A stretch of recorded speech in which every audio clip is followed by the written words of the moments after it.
I'm Brent Leary. I'm Paul Greenberg. Excuse the intrusion.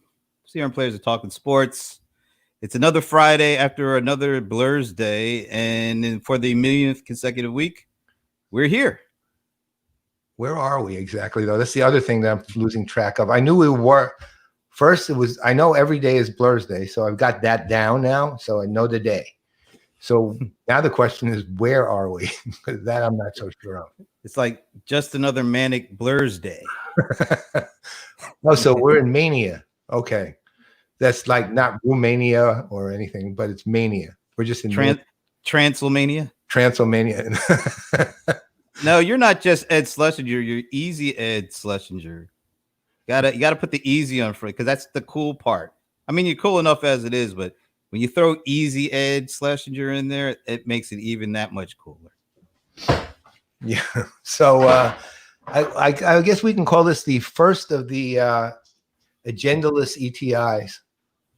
Yeah, I mean, quite honestly, I'm still trying to get over all the stuff we've been talking about the last couple of weeks. With, hey, wait a minute, there's somebody. Oh, yeah.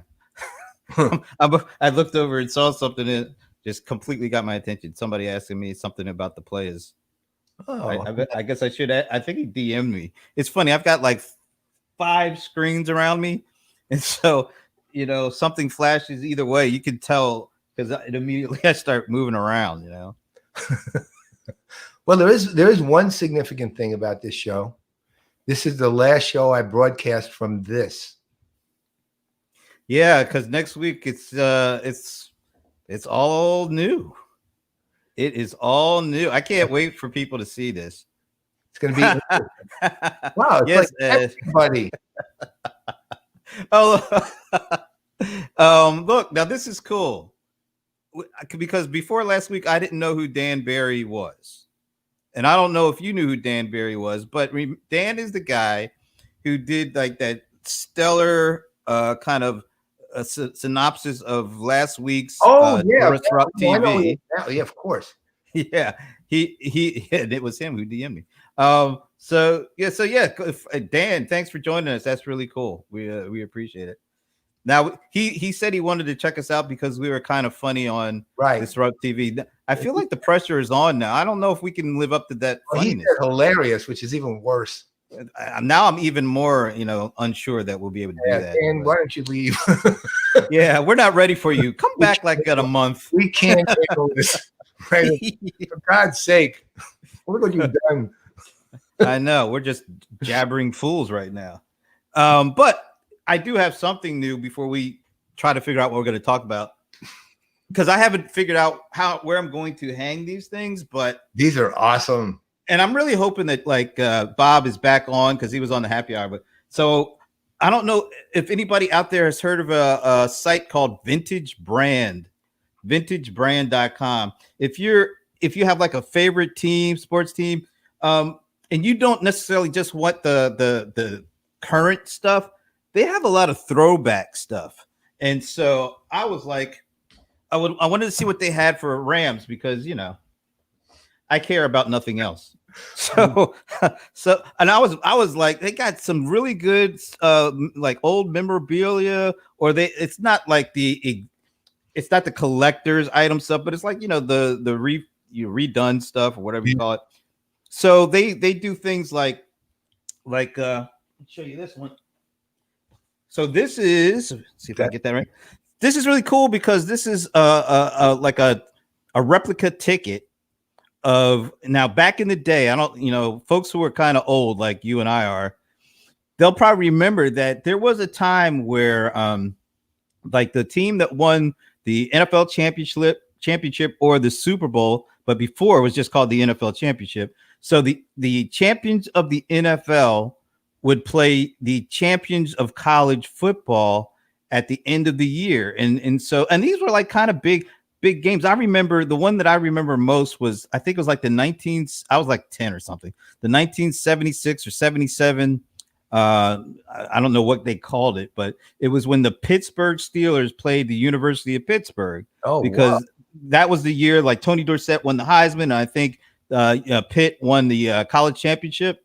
and the Steelers, of course, that must have been 76 then, because the Steelers won the Super Bowl.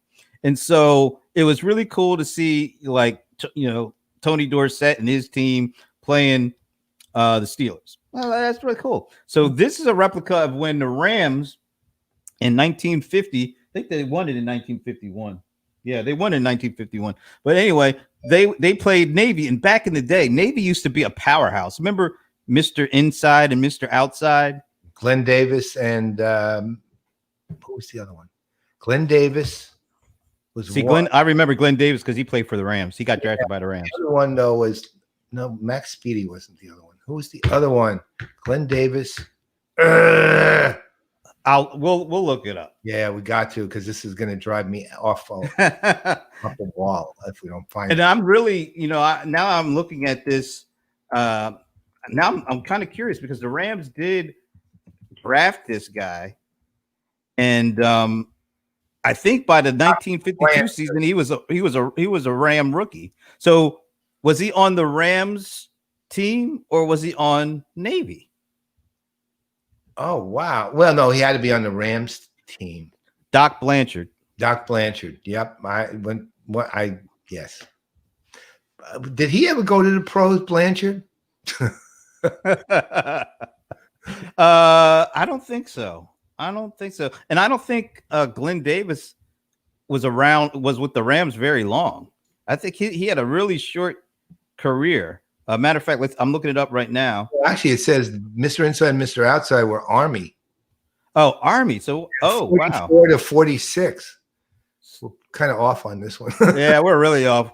I thought, I guess Navy was good back. I didn't know Navy was ever really like. I remember they had a quarterback at one point. I think he's a quarterback named Joe Bellini, who was really good. They also had another quarterback that was pretty good. His name was Roger Staubach. Right. Okay, so the 1952, it'd be the 51 Navy or 52 Navy. It was the game took place in 52, but I'm pretty sure the Rams won in 51, so it was probably after the 51 season, which could have been like 52, I guess. So we should look at the 52 Navy team then. They probably played the current Navy midshipman. Either that or this guy like scammed the hell out of me and had me thinking I was getting a replica of something that actually happened. And I should have looked this up before I bought it. I could have been really brutally scammed. Navy in 52, their record was 6-2. What was their record in 51? Yeah, let's check that. Because I might have to send this back. No, it's still pretty cool. That's the thing. I mean, it's cool either way, no matter how you cut it. Actually, it's cool. Hold on, let's see. 50. Actually, you know what it says? It says the Rams were the world champs versus U.S. Navy, and all it says is Naval Air Naval Training Center. Yeah, well, that's what they used to call that. That was where they played, probably. And the game was held in San Diego in Balboa Stadium. Wow, that is a long time ago. I mean, Rocky wasn't even around. Definitely wasn't the 51 Navy team. They were 2-6. Then what the hell are we playing these guys for? Because we were the world champions in 1951. Maybe it was just an exhibition game. I guess so. I know. So why did I buy this again? Let me get one that I really like. This one. Now, this one is cool. Rams time. There it is. That is beat cool. Anybody, though? Like, particularly? I don't. Well, it's sort of a generic white Rams player. Well, it was from the 1959 season. So now number 21. Now that's not Nolan Cromwell because Nolan Cromwell was with us in the 80s. I don't know. I just like it. It's Rams time. 59 LA Rams. He looks like a running back, I would guess, judging from the way he's holding the ball. So who would that be? So the quarterback was. No, that can't be. You know, it might be. There's only one possible. Oh, wow. This is Del Schaffner was on the Rams then. So the one possibility for the 1959 Rams, I can tell you who it wasn't. Ollie Matson. It definitely wasn't him. No, right? You need about two of those guys to be. Yeah, there's one guy who maybe it was John Arnett. Yeah. Could have been very memorable. No, well, he wasn't a bad ball player, though. I kind of remember him. If I remember correctly, he had a couple of great years. Yeah, look, I mean, great years for that era. So here he is, his Rams record, John Arnett, for the 58 Rams. That was like the last year that we were pretty decent. At 58 and 59 Rams, his average carry on rushing was 5.1. And he had 683 one year and was injured, I guess, part of the year. And didn't only carry 73 times, 371 that year. But he also was a good receiver. He had not only had 683 yards rushing, but he had 494 yards receiving, 35 receptions in 58.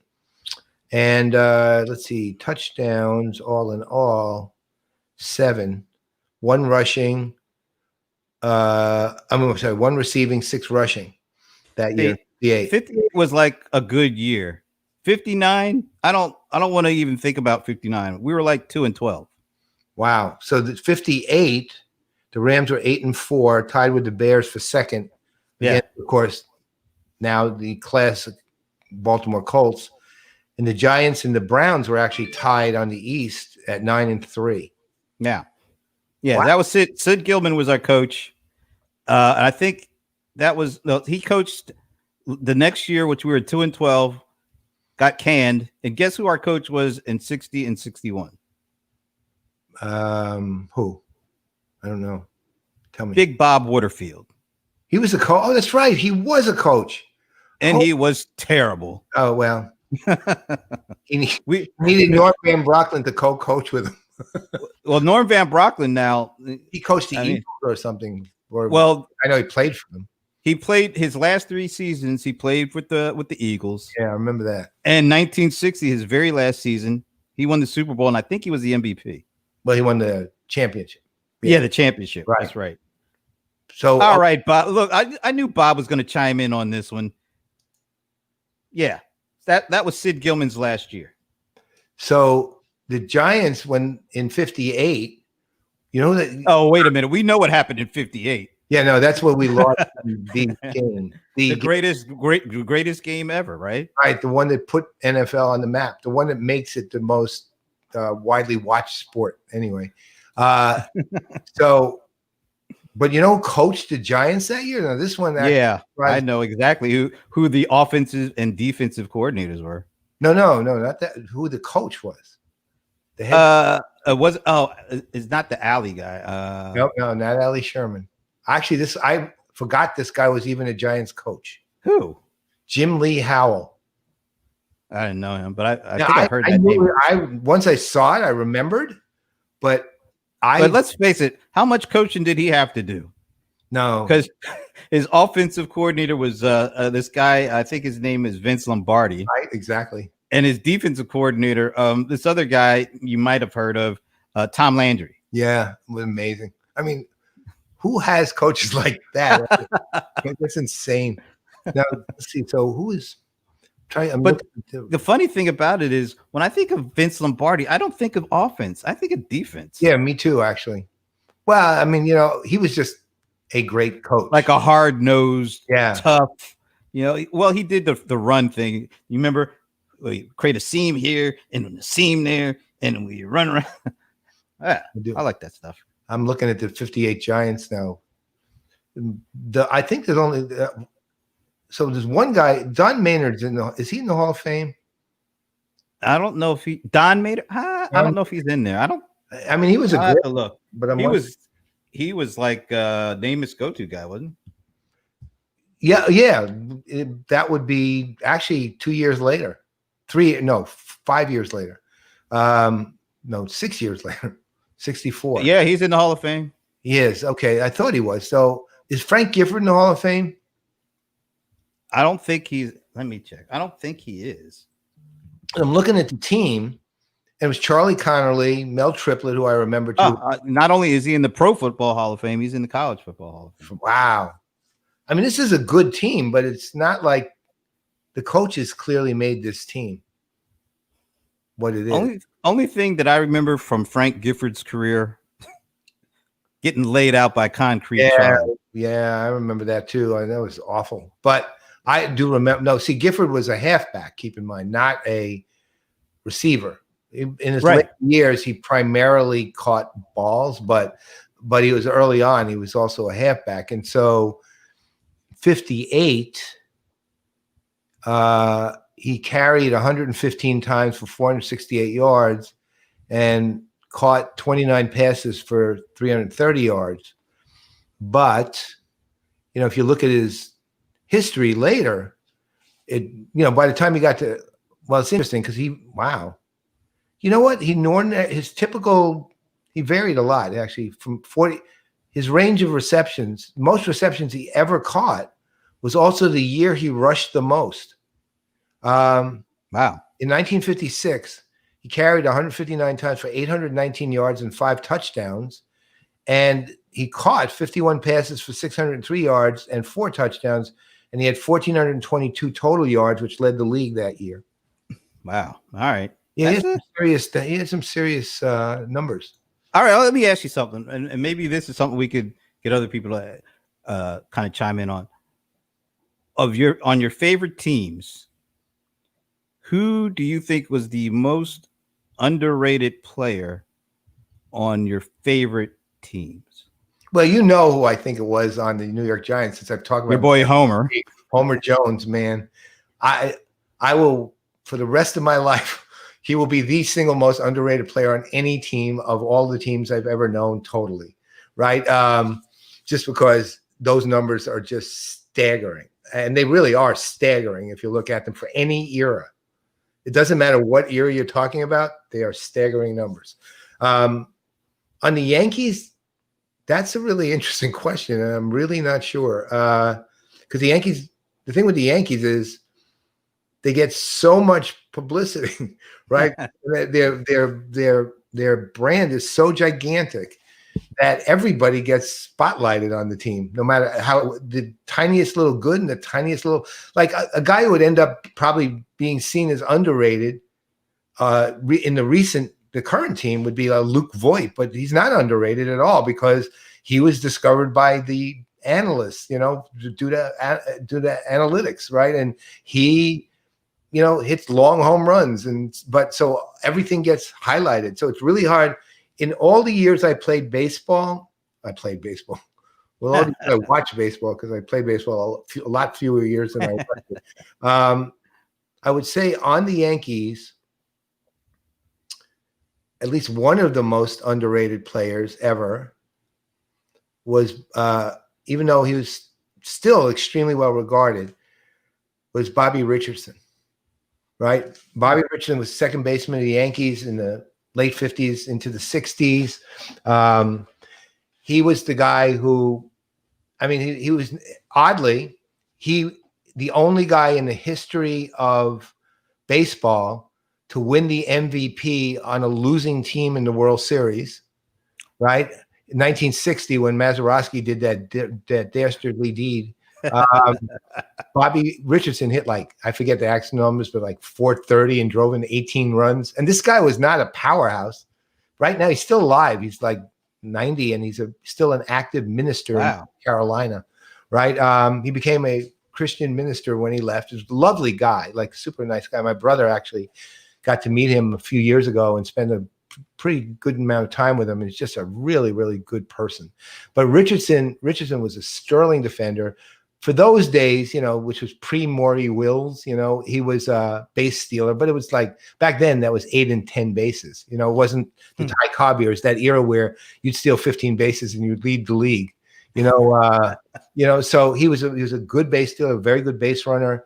He didn't bat 300 that often, but he would hit between 260 and 285, most of his career. He'd have his worst days. And one year I think he batted 302 or something, but that guy was seriously underrated in terms of how much he contributed to the Yankees of that era. He was like a glue for the team, and this the era of the Mickey Mantle, and Yogi Berra and a little later on Roger Maris, and so it's a lot of the big boppers and the grand players.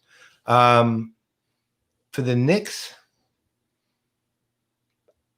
weirdly, even though it's questionable, but I think Cassie Russell was underrated.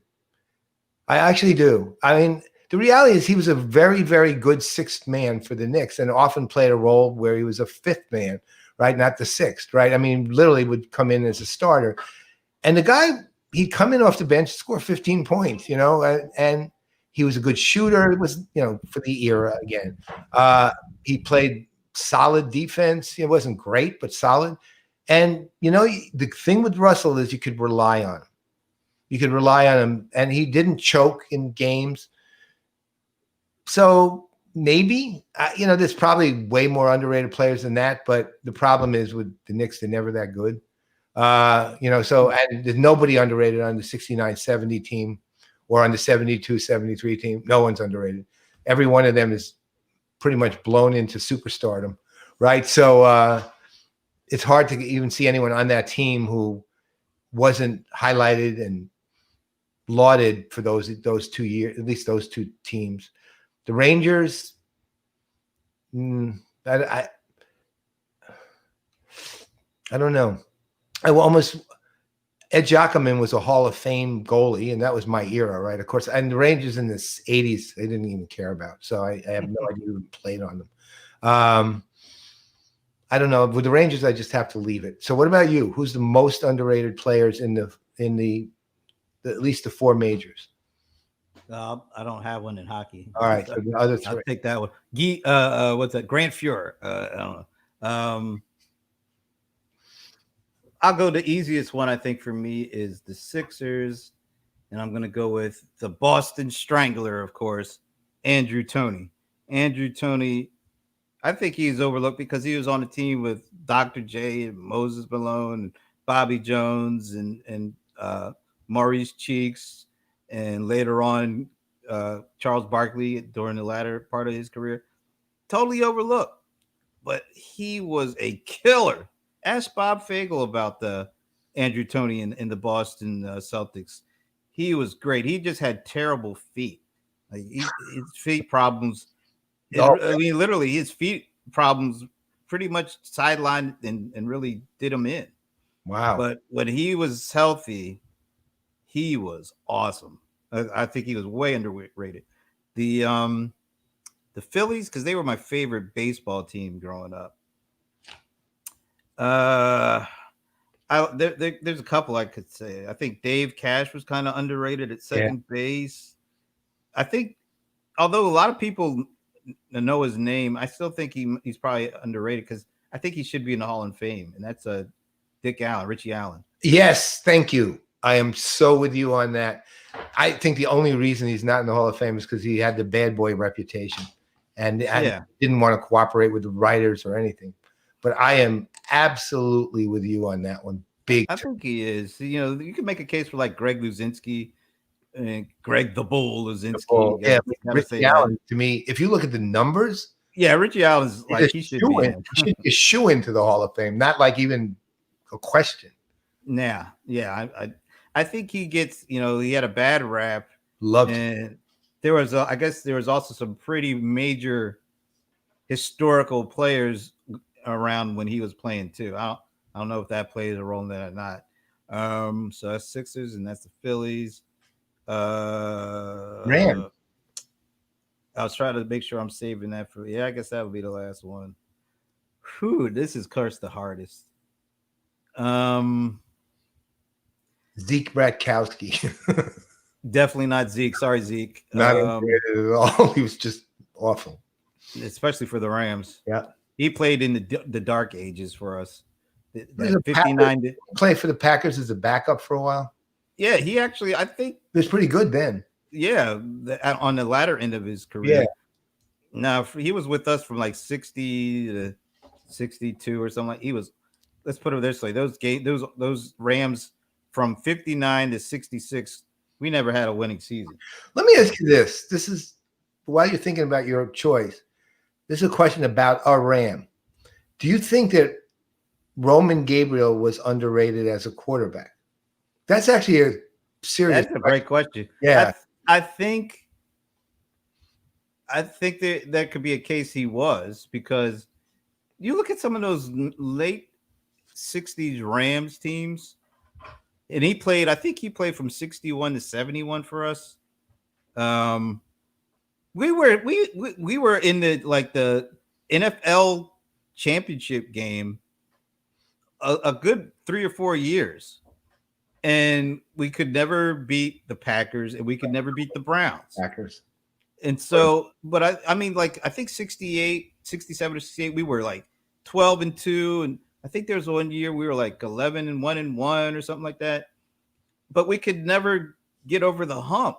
So I think that is a strike against him, because he was playing against, well, all right. So when you're losing to the Browns, I don't even know who the Browns quarterback was at the time, because it wasn't Otto Graham anymore. What year are we looking at? 62. That would be Frank Ryan. Yeah. All right. I have no idea what that guy. You know what Frank Ryan's claim to fame was? No joke. He was a PhD in math. That's good for Jack Ryan. I also heard he was a good spy agent. He ran into some dude with no arm, and that. No, Frank Ryan and Charlie Johnson on the Cardinals during those years were both PhDs in math. I remember that. Wow, that's pretty interesting. They were really smart guys. Frank Ryan was actually a good quarterback. He was, if you had to pick an underrated Brown, he might be one. He actually was a genuinely, I mean, this is a guy, keep in mind, that's an era where you weren't even hitting 50% normally, or you're barely hitting it, really. I guess it's more like it. It was starting to creep over at that point. And Frank Ryan had years where he hit 58, 59, I think, percent. And he had certainly, aside from, having obviously amazing running backs, he actually had a pretty solid receiving core. Like, what was his name? Rich, with a K. I can't think of his name. Tight. No. No. Rich, it'll come to me. But he had a solid receiving. Oh, Paul Warfield. Paul Warfield. Right. Yeah. He had some great. He had that offense. That Browns offense was actually, all in all, just a powerhouse. No, I was thinking when Roman Gabriel was hitting his stride, it wasn't the Browns. It was the Vikings. Yeah, because they were pretty good. It was the Cowboys with Dandy Don. They were actually pretty good towards the later 60s. There was of course Bart Starr and the Packers. And so he was playing in an era with Bart Starr, Johnny U, the guy from Fran Tarkington. Terry Bradshaw didn't come around until 70, I think. So right. Y.A. Tittle was the Giants quarterback. Y.A. Tittle. Good. So there were some really big quarterbacks back then. Milt Plum. Yeah, not Milt. Sorry, Milt. So I think you can make a case that Roman Gabriel was overlooked. Yeah. If he had won just one of those NFL championships, I think he would have been put on the map. Yeah, I always felt he was. I remember him during that era. And the other thing with him, I remember one thing about him, he wasn't like, he was an interesting guy, because there were two things that he did well, which were usually counterintuitive things. He was good in the pocket, but he was also good at coming out of the pocket when he needed to. He didn't do it routinely. And I had Tarkenton, who was like, his whole life was pretty much spent leaving the pocket and running somewhere. But Tarkenton just could move. Oh, yeah. And I forgot to mention, Don Meredith was in there. Yeah. But Gabriel was very good. I still remember, because I had a very strong image of this from when I was young. Is Gabriel was smart, and he was not a small guy either, man. And but he could move. He actually could move when he made the decision to leave the pocket and take off. He could, and it wasn't like you look at the guys like Brady and these others who get slaughtered if they ever attempt to leave. They're statues, right? Because they don't know how to move. But Gabriel could. He was big guy, but he could move, but he only did it. He was intelligent about it. He did it when either there was no other option or when an opportunity presented itself that made sense. He didn't just. Again, Tarkenton was an amazing quarterback in many ways, but he was kind of like the Randall Cunningham type, who would just kind of run. Right, he would just take off, and it wasn't quite. He was like Randall Cunningham before Randall Cunningham. Yeah. And again, Tarkenton was exciting. There was no question about that. But he wasn't. And he was a smart guy, but he wasn't always a smart quarterback. Yeah, so I wouldn't choose Roman as the most. No, underrated. If you, I'm thinking probably there's I do like Henry Ellard. I think Henry was very vastly underrated, mainly because he played an era where Eric Dickerson took up all the oxygen. And if you look at the records, Henry Ellard, when he retired, he was top 5 in receiving yardage and something else. And I think he's still top 15. And Really? he hasn't played since like the early 90s. Wow. Yeah, but I mean, he wasn't a talk. No, Most of the wide receiver, he wasn't a diva. He no. just like Harold Jackson is another one Yeah. that I would throw out there as a potential. Um, and then if I wanted to go like what I could put in a word for. Well, Rosie was kind of on the back end of his career by the time Yeah. he got with the fearsome foursome. He was So great though, but yeah, he was better for you guys. right, Although he had 1 or 2 years. I mean, when the fearsome foursome was right. at its best, he was there, and he was a big part of that. Um, I'm gonna say this is tough because we got a lot of guys. But I'm gonna go with Henry Ellard because I just had a soft spot for Henry, and he was great. Yeah, and soft spoken. Yeah, but he was cool. Yeah, I'm with you. So yeah, you know what? I I actually, I mean, I hate to say it, but I agree with Bob on both of these. I do really. Drew Bledsoe, because of Brady's star after he got injured, was overlooked. Really, he was a good quarterback, and it's not like you're talking about a guy who failed and was benched, right? The guy was succeeding really well as a quarterback. Although I will tell you, a bigger agree is the Bruins guy, John Busick, who played during my era in the 60s. That guy was like the gentleman killer, man. He scored. He would score like every year. And again, 64, 63, 67, 60, I mean 64, 5, 7, 6 and 7. He would score like 30 goals, which is a lot back then. I mean, it wasn't like, Wayne Gretzky changed the metric, but this was before Wayne Gretzky. So he would score 30 goals. He was a flawless passer. You would watch this guy on the ice, and I remember thinking him when I was a little boy. I wasn't a little boy. I was 14. I remember having this thing about him watching him play against the Rangers. I used to call him in my head, Gentleman John, just because he skated so elegantly, right? This guy is really, I would absolutely agree with Bob on this one. Wow. Johnny Busick. I mean, the guy was a really good hockey player, completely underrated in general. Forget just the Bruins, right? He never played for anyone else that I know of, but you're talking about a guy who genuinely could play the game and played it with an elegance that you don't even see anymore. This is no thug whatsoever. Wow. I'm still trying to get over, you saying you agree with Bob. I thought that would have been an answer to like, things that you'll never hear me say in life for 500, Alex. I can't. Once I saw John Busick, man, I totally got it. And yeah, I mean, Drew was good, and he that hit. You remember the guy who hit Bledsoe? It was a jet. Remember, it was a jet. I don't. Who was it? Mo Lewis. Oh, for God's sake! Oh, yeah. See, there you go with Busick again. He had a long career, actually. Wait a minute. I thought he was a pretty good actor back, when he was, Gary Busick, right? Yeah, I knew he was there. I got it. I was just wondering if they did.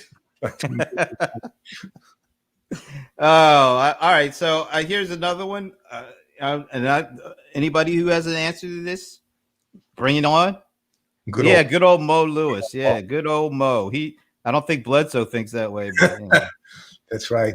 And we could deal with. Remember the Rams?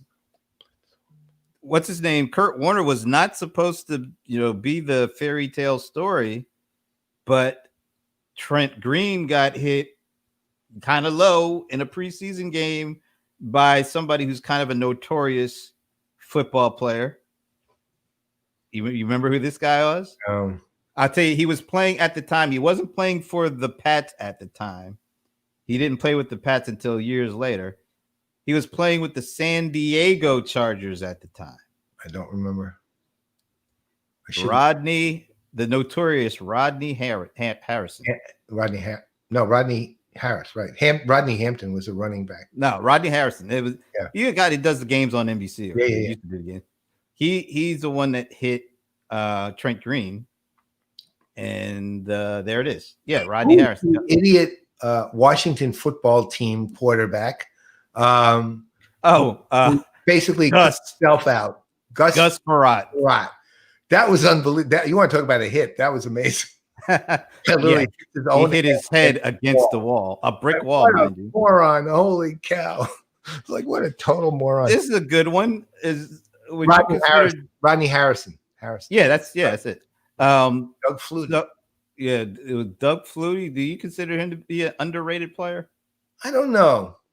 The thing is, so here's where it gets a little confusing because he's not an underpublicized player. No. That's the thing.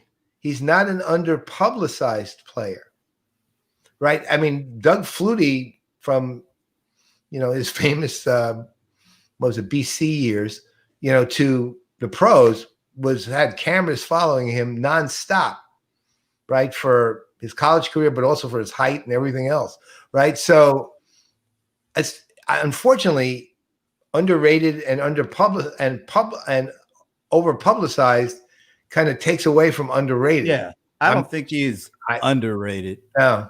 I don't think he's overrated either. I think, I think he got overlooked by some, like the big thing when he was playing, I think with the Bills. Remember the Bills, I think, gave a contract to Rob Johnson. Wow. Remember Rob Johnson? He had that one good game with the Jacksonville Jaguars. He kind of filled in for Scott Burnell or something like that. He had one great game, and then the next offseason, like the Bills signed him for like $25 million or something like that, and they made him the starter right out of the gate. And I think Flutie was already there or something. And then Rob Johnson could never stay healthy, so he'd come out and Flutie had to come in, and then Flutie would lead them to victory. And then I think they got into the playoffs or something, and Rob Johnson was healthy, and instead of starting Flutie, they started Rob Johnson, and this was a famous game. It was the Music City Miracle game. Remember, he actually started that game. It was the Bills are playing Tennessee. I think it's the Titans at that time, Tennessee Titans, and because I remember this pretty vividly because the Titans went on to play the Rams in that year's Super Bowl. But it was Rob Johnson that started that game, and he actually had him in position to win up until the infamous kick return. But Rob Johnson stunk. I mean, he could never stay healthy. He was a statue. He couldn't see a blitz coming from, like Stevie Wonder could see a blitz coming better than he could.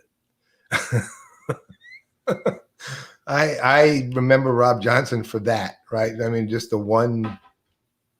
Yeah, I will never like. I had respect for Flutie. I didn't like him mainly because he ruined one of my favorite teams.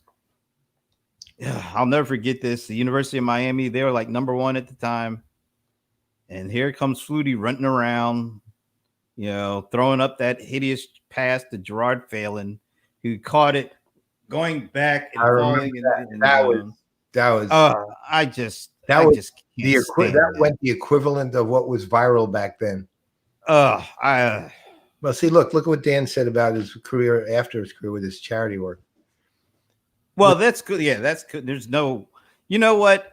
Here's the thing. It seemed like people, even though like some of the football aficionado, like professional football player, they didn't like Flutie because he was too small, and they didn't want to pay the guy a lot or draft him too high. Flutie Rudy. He actually, teams responded to that guy. I mean, for whatever reason, he was a winner. He kind of reminds me of this other guy that played, I guess, a couple of decades after that, Tim Tebow. It's funny. I was literally just thinking about Tim Tebow. No joke. That was not a fantastic ending, Bob. I'm just telling you right now. It's a tragic ending. That ending, along with the end of the college basketball Final Four in 1982, when Georgetown played University of North Carolina, and this skinny freshman from out of nowhere takes the last shot, puts UNC on top of my beloved Georgetown Hoyas, and then there was still time going left after that. Freddie Brown takes the ball and passes it right to James Worthy. You can see I haven't quite gotten over that yet. Still nightmares after all these years. 38 years you've been having nightmares of that game. That was 82, and then it followed up with that 80. I think that was 84 when Flutie did that ridiculous play. Yeah, that was definitely 84. Yeah, 84.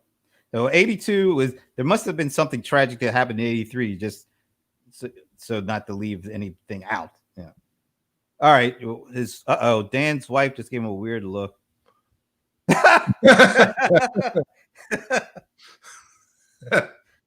That's great. Yeah, I'm glad you're getting a good laugh out of my misery there.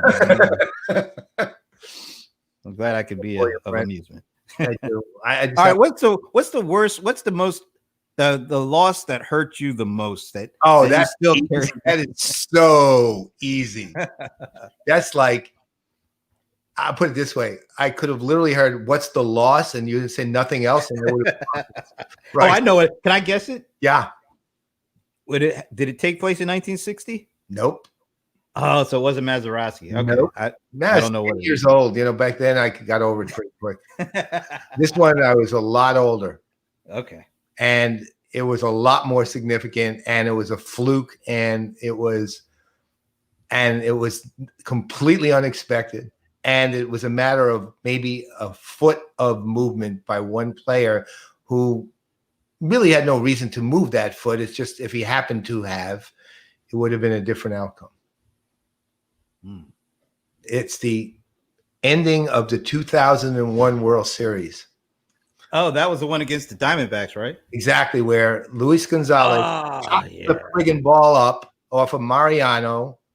And if Jeter had been 1 foot away, literally 1 foot difference, he would have caught it, except it fell, and the Diamondbacks score, and they win the series on that. And it was the series that was right after 9/11, right? Which was, the whole idea was to bring back the spirit of New York, which it still did. I mean, it was a hell of a series, but by far the loss I felt the most was that I wasn't even in the room. I was so nervous. I'm not kidding. I was so nervous. And I went into the room and just happened to catch, I was lived at this place here, and the TV, of course, was in the family room. And I went into what's Yvonne's library area now, and was pacing the floor back and forth. And I knew that Gonzalez was up, and I said, all right, I can't remember the count, but I went back in thinking, okay, well, maybe it's done now. And I literally saw Gonzalez pop the friggin' ball up and drop. It was the tensiest hit. It was an accident. You can't even say Mariano lost it, even though it was on the books. He didn't lose it, man. That was literally pure accident. It was the worst. That one, you can pretty much tell, is by far the worst I ever felt. That night, my brother and I were that the Red Sox were eventually going to do something. I mean, that one was just that one. No, there's a difference between being angry at the Yankees for blowing something like they did in 2004 and this one. This one was literally sheer accident. They would have won it if it weren't for that. Right. So The 2004, that was the Yankees blew it. Okay, period. Just because Dave Roberts stole second, right? So that's just a blown opportunity. The Yankee, but that was the culmination of the Yankees completely blowing it, right? So I just blame them for that, and I don't feel it the same way. And you know what? Good for the Red Sox. They took advantage of the Yankees being horrible those last 4 games. So nah. 2001 World Series ending, by far the worst. That's Nothing. tough. That's bad. And you know me, I scream at every Yankee game, even with no fans. I'm screaming at the TV now. I do it every night. I'll be watching the Yankees Red Sox series tonight, because tonight's when they play the Red Sox for 4 games. So, and we swept them the last time, 3 straight. So yeah, those are bad. What about yours? What's like that? I know that one. I can. There's 2 that are like very, very bad. 20 years apart. One 1999, I presume. Well, no, that was 2001 actually. I'm sorry. 1999 was great. No, I'm sure. Right. Sorry. 2001 was bad. Right. 1979 was just as bad. Okay. Yeah, well, the first one, first time the Rams ever go to the Super Bowl. I mean, that was exciting. I was like 11 or 12 or something like that, and there was no pressure on us because everybody thought that the Steelers are going to, crush us because they're the Steel Curtain. They were the team of the decade. We had just barely gotten in with a 9-7 record. We were supposed to lose to the Cowboys in the divisional round. We were playing in because I mean, I don't go too far into this, but the 70s every year, like 7 straight years, we were playing in the NFC Championship game, and we would either run up against the Minnesota Vikings or the Dallas Cowboys. Yeah, it just never failed. And we would go and we would have like 12-2, 10-4, 11. I mean, great records. Sometimes we would have the home field advantage. So sometimes, the worst one was when you play in that, what was it, Metropolitan State? Oh my God. In December, and you got Bud Grant with that glacial stare, and they're not, he's not wearing anything. He's like running around in a t-shirt trying to make you look bad. Defense is 300 pounds. Yeah, and like they would always set the visiting team on the shady side of the field so that you get no kind of heat. And we're coming from Los Angeles, by the way, where 40 degrees is a stretch. So and Carl Eller is looking at you. Carl Eller, Alan Page, Jim Marshall. Yeah. I mean, all those dudes. I know. And just then staring you down. Yeah. And then on the other side, here's a guy who is very underrated that I hate to this day. I almost said Chuck Foreman. Yeah. I almost said his middle name, which was beginning with F for me. Chuck F. Foreman. I could not stand Chuck. You remember his special move? He would do the spin around. Yeah. When he would spin and oh my! I'm having flashbacks now. He was the Saquon Barkley does the spin like that. It's kind of like a more constrained version of Chuck Foreman. Yeah, Chuck's was like slow motion. No, Saquon's is much faster. But at the time, and then you know who else was one of the wide receivers on that team? It was, look at this. Look. Rams who? Buffalo Bob. That's right. Buffalo Bob. Anyway, so Bill Stutz now. The damn Cowboys and Vikings just made my childhood a living hell. So we finally got past them. And we end up playing the Steelers of all teams, of course, in the last Super Bowl of the decade of the 70s. I think we were like a 14-point underdog or something like that. So there was absolutely no pressure on us. But we were winning 19-17 at the end of the third quarter. So we go into the fourth quarter leading. And that was the highlight. That was the high point. We ended up losing 31-19. The next day, all my friends, because I I was talking a lot of noise. Even for a little kid, I was talking a lot of noise. And I was feeling real good going into that fourth quarter. And I was, needless to say, I was still watching the game by myself because even as a 12-year-old, I couldn't watch the Rams games around anybody.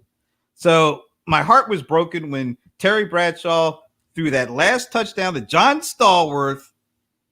And that's the one they always highlight, him stretched out with Rod Perry doing one of the, oh my God. It's just, I haven't gotten over that. Clearly. Have you ever sought help? and Vince Ferragamo, it was still 24 Vince Ferragamo, we were still in it. It was 24-19. We still had a chance. And he threw one of the worst interceptions of all time. All right, I got to stop talking about this stuff. Well, that's been fun, though, I think.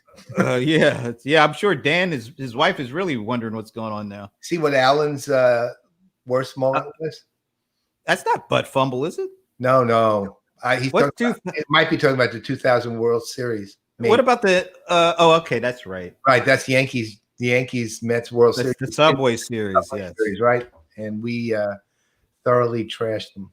I bet I know what Bob's is. Wouldn't it be 1986, Bob? Maybe Bob Fagel, you mean? Yeah, Bob Fagel. Yeah, that's right. There's two Bobs. Bob Fagel has a whole history of really bad ones. Well, we're not going to say anything about wide right. No, every Super Bowl Jim Kelly was ever in. Ouch. Well, it's too bad because there's a player who I adored, even he was a Bill, but I loved Jim Kelly. I just would watch him and be in awe of the guy. And honestly, you couldn't imagine how the Bills could lose. What was it, 4 straight Super Bowls or something like that? It was just this enormous number in a row because they were so good. And I mean, yeah, they were so good. You didn't want to see them coming to your town with K-gun offense so you had Kelly, and then he was throwing to Andre. What's his last name? Right. Andre Reed. Andre Reed wasn't Andre. No, Andre Rison was for the Hawks, the Falcons. It was Andre Reed and James Lofton. Remember, James Lofton went with them after he's with the Packers and with the Chargers. And he was still fast. Yeah. And then they had I don't think Lofton's you want to talk about a generally underrated player. James well, he's a Hall of Famer though. So. Is he? Yeah. Oh yeah. Are you sure? He was that good. Oh yeah, look it up. If anybody's out there, look it up. James Lofton he is definitely a Hall of Famer. He was good not only with the Packers, he was good with the Chargers. Remember when the John Jefferson 2003. Holy yeah. Oh man, he was great because the Chargers were like my secret second favorite team because of their offense. And they had James Lofton and Wes Chandler as wide receivers. Two great, and then Kellen Winslow, and then Dan Fouts throwing to them, and Chuck Muncie. Now that's an underrated guy. Chuck Muncie was one of the most underrated running backs. At least of that decade. So yeah, James Lofton, and then he went from there. He went from the Chargers to the Bills. Yep, I do remember that. Yeah, he was a great wide receiver. All right, so and let alone like the Bills also had Thurman Thomas. I mean, and he was catching balls. Yeah, now there's a guy who hasn't gotten his due. I mean, I don't think he has. Well, he's still a Hall of Famer, though. So. Yeah, but he's an unnknown Hall of Famer. No, I mean, he's great. He was great, and I knew he was a Hall of Famer. But you know why? People nobody knows. There's a guy. Remember, he went to Oklahoma State. He got the. Did he get the Heisman Trophy? I don't know if he got the Heisman. He went to Oklahoma State. I think he got the Heisman Trophy. Anyway, you know who followed him up the very next year at Oklahoma State? No, who? This guy, you may have heard of him, Barry Sanders. Holy crap. So he pretty much got, when you're the one that comes before Barry Sanders, that's kind of hard to be remembered after that. And then remember the decade of the 80s, that was like a decade of great running backs too. I guess I'll mention my guy, of course. Eric Dickerson, but there was also, is that the dinner No, bell? that was Esteban actually I asked how I'm doing. Oh, yeah. Tell him, On my tell him that his boss is watching us on that right now. But yeah, I think Thurman Thomas got overlooked because of there was Marcus Allen, there was Roger Craig, there was still Walter Payton was still around. I love him. There was Bo Jackson. We have a kitten named after Walter Payton. But Sweetness? His nickname, actual name is Sweetness. Oh, I thought it was actually Walter Payton. No, we call him Sweetness. Anyway, so yeah, Thurman Thomas gets thoroughly overlooked. Always. I mean, if I remember, and I don't really, but if I remember, he had years where it's like his rushing average would be 4.6, 5.1. You know, I mean, like the numbers were stellar. And he caught a lot of balls. Yeah, that was one of those guys. You know, it's funny. Maybe in some other show we talk about this sometime, but how the positions in football have shifted over the years. I mean, if you go back to like when I was a kid, you had fullbacks who actually ran mostly. They didn't defend, you know, on offense. They weren't blocking. Well, you had on the Rams, you had a guy, kind of a little guy relatively, was Dick Bass. I remember the guy. He was the leading rusher for the 60s. Yeah, he was great. I mean, the guy, another underrated guy. I doubt anybody even heard of him on this crew here. Yeah, he was. I remember the thing with him though. I remember two things he could do. He wasn't a big guy, but he was, you know, built, and so he could power his way right up the middle. But he also had breakaway capable. He wasn't like super fast, but he was good at getting away from defenses, right? And so he had years where if you looked at it, you know, up to he was good, which like 3.2, but then he'd have 6 runs over 25 yards or 30 yards that year. And we actually had another guy. We had another guy. I bet most people don't know. You might know. Do you remember this guy, Jim Bertelson? Yeah. He was in that backfield too. Yeah. Well, and even before that, did you ever have? I don't know I know it was a Chicago Cardinal, but did you have Ollie Matson on your team ever? Was he a Ram? I think we did, but not for long. I always get him confused with Marion Motley.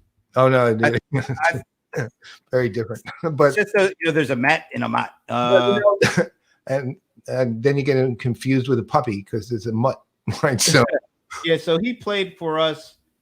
See, he played in the lean years, 59 to 62. But if I remember, Ollie Matson was pretty stellar. You know, he wasn't. Oh, he's a Hall of Famer. He's a college program.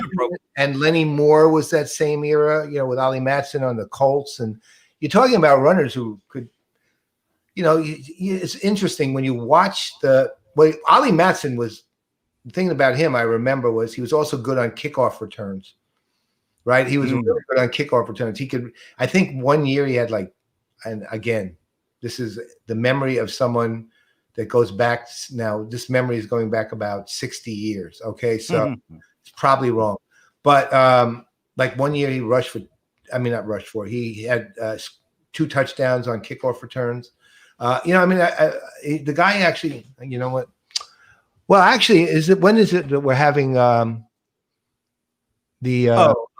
when is he coming on? Sean Foreman, I believe. Sean Foreman from Pro Reference, Sports Reference. Yeah.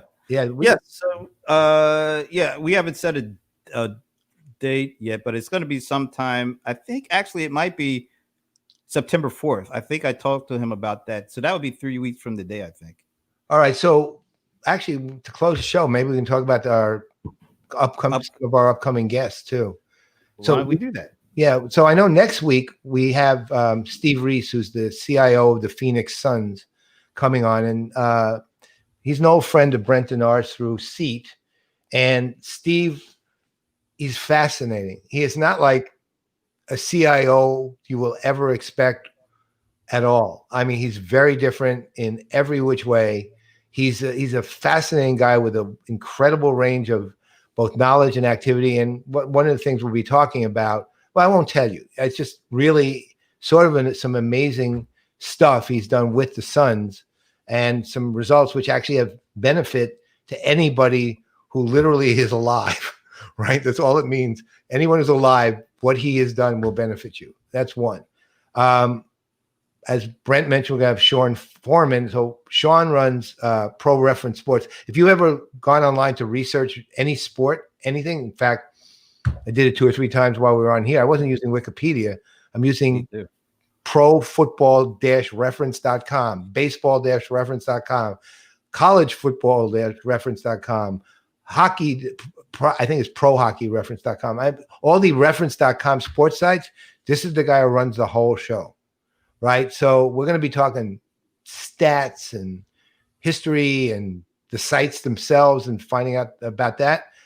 We're also due for a return performance from one of the more really well-liked of our guests, Don Zaminda, who's Don is not only is an old college friend of mine. I met him on my second day at college, or second hour at college, maybe back in 1967. Wait a minute, does that mean that you knew him before Steve? No, Steve knew me before. Steve, I met the first hour of my first day of my first class, right? So, and someday we'll talk. We'll somewhere on the happy hour or something like that. I'll tell the wingman story, which we've never told, Wow. which is crazy and ends with somebody getting a broken arm that wasn't me or Steve. Wow. Yeah, it's a long story though. It's really a bizarre story. Anyway, so Don Sminda, over his career, ends up becoming literally one of baseball's most well-known historians, and actually ran research until he retired in 2016 for Stats LLC or Stats Inc., which is what's his name, Bill James's organization, right? So, and Don also being an extremely active member over the years of SABR, who created all those new WAR and all those data metrics you now see, comes out of this organization. So I'm a member. I've renewed my membership in it this year because they have a lot of stuff I want to read. So a lot of those kind of guests on, we're working on, although I have no commitment from whatsoever, and really haven't talked to him about it yet either. David West, who's a friend of ours from, now that we know him as of course, as the former NBA player, but we know him as the COO of the Professional Collegiate League, which is getting apparently a lot more, let's say, PR and interest now that the world of collegiate sports is becoming either non-existent or virtual, depending on how it's going. So we'll try to bring David on to talk more about his NBA career than the PCL, although we will get an update on the PCL. Again, I'm not announcing that one, just simply I haven't asked him yet, but he happens to be listening. David, come on, man. You know us. Come on. You've been on the show before, but on the PCL side. Yeah, that would be cool. Galante, which is a great show. So those are some of the guests coming up in the immediate future. So we'll keep you posted as those things happen. And other than that, I think I'm ready to knock it off. I'm looking at, we got to figure out exactly what this, Bob, this is funny. Bob posted it first on LinkedIn and then he just posted the same link on. We got to see what he's talking about. I was trying to see if I could pull it up real quick. All right, let me see. Let me see if I can do. Oh, let me see if I. It's probably something bad. Oh, man. You know that, right? It's anti-Rams, whatever. Let me just show you what it is. All right. I think because I don't think we'll be playing this. All right, let's see. Bam. I'm just gonna put up what it looks like. I'm not gonna play it. Yeah, this is what he is talking about. 3, and let's do this. Oh, it won't even let me do the. It won't even let me go big screen. Oh, no thanks. Yeah, it says your browser does not support it. That sucks. Well, maybe it doesn't suck. Los Angeles Rams 20, New York Jets 25th September 19. Is that the game is that possibly the game where Eric Dickerson ran for 85 yards with the Jets guys trying to like they look like they're swimming. I'll show you what they were doing. So Eric, this might be it. I don't know if it even if it's not. I'm gonna tell this Dickerson story. So rookie year, Eric Dickerson playing the Jets on the 15-yard line, gets the 47 gap. That's the call, the famous call for him when he gets the ball. Takes off 85 yards. Pure speed. You could put a Coke on the top of his head. He wouldn't have let me miss the drop. But the funniest thing is there is 2 Jets players that have absolute angles on him. And you would figure if they just run the angles, they would be able to catch him. They run the angles, and he is way by them to the point where they're doing this swim move. Oh, wait a minute. You can't even see me. Here we go. So they're doing this swim move, trying to get a hand on him, and he's just pulling away with, it looks like he's doing it effortlessly with that Coke on the top of his head, not missing a spill. So if that's the game, then yes, I'm all for watching that later on. Except somehow, if you read the bottom and the note, it erupts into a gigantic battle royal. That's probably because they got angry after he did the 85-yard run that made them look simple, and then they started getting mad. That's my story, and I'm sticking to it. I'll go with it. Look, I'm on your side. You know that. In the meantime, well, it's good to see some good. Once again, it's always good to do like football, old school. I'm there. That's, I mean, you know, all I ever know. That's all I have. I quite honestly, I haven't. You're probably different. You've probably missed regular baseball more than I've missed anything going on right now. So, but I'm, you know what? I'm watching baseball. I don't miss. Weirdly, I'm finding I don't miss the fans at all. Right? I'm kind of enjoying watching the games, but it's a 60-game season. It doesn't mean as much, you know. So you're not fight, and the teams that might win it this year. I mean, you know, anyone can go on a run that's important, an important run in a 60-game season. In a 162-game season, that's a different story. So it's not as significant, but it's still fun to watch. It always is. And the home run's a home run, you know. And I will say at least the YES Network, which is the Yankees network, is doing a pretty good job at recreating all the ambient stuff that's going on, including the broadcasting. So, you know, the broadcast team is actually together, except Paul O'Neill, who's in Cincinnati in his basement. And on the other hand, if you're listening to it strictly as without any views of them, it sounds like they're in the same studio completely. The sound level is phenomenal. So it sounds like it always did. But then, to their credit, they played with the fact that he's in the basement, right? So that like the other day, I will say this. He came up, I got to just say this before we close. This was actually really pretty cool. He came up with this baseball and said, and the Yankees were playing the Braves. And he said, this baseball is significant for both teams. Can you guess what it is? And then nobody could guess. And so he shows the ball, and on one side, it says it's autographed by Hank Aaron. Then he flips the other side, and it's autographed by Babe Ruth. What? That is a cool ball. Somebody basically took a Babe Ruth autographed ball, and on the other side had Hank Aaron autographing, and you want to talk about an actually cool baseball? That is cool baseball. I wonder how much that's worth. I don't know. I mean, just whoever came up with the idea was amazing. Oh, one other thing to say, I forgot. Another show that Brett and I talked about doing. So I'm an avid gamer, and one of the things I do is I play a lot of sports games that are not like, you know, NBA 2K or Madden. I mean, I play those too, but I play them single player, so I don't really have much to do. But I do play a lot of these games which reproduce like actual seasons. In fact, I'm currently in a league which just started. Unfortunately, because of some health issues I had this week, I've sidelined and couldn't do it. I'll be starting next week in a league with Scott Jeffers, the Yankees CRM guy. And we're playing against writers for The Athletic and New York Post and others. and we have the 2019 Yankees. Other ones have the 2015 or the 2015 Blue Jays because of Blue Jays beat writers. 84 Cubs is that the guy who has that oddly is the New York Post Yankee beat writer. So we're playing against them in a game called Dynasty League Baseball. And what it does is they reproduce accurate seasons, or you can take historic teams from seasons and play against each other. So I play a lot of games. So what we're going to do, one show is they're really enjoyable. They're not terribly expensive. They are astoundingly accurate.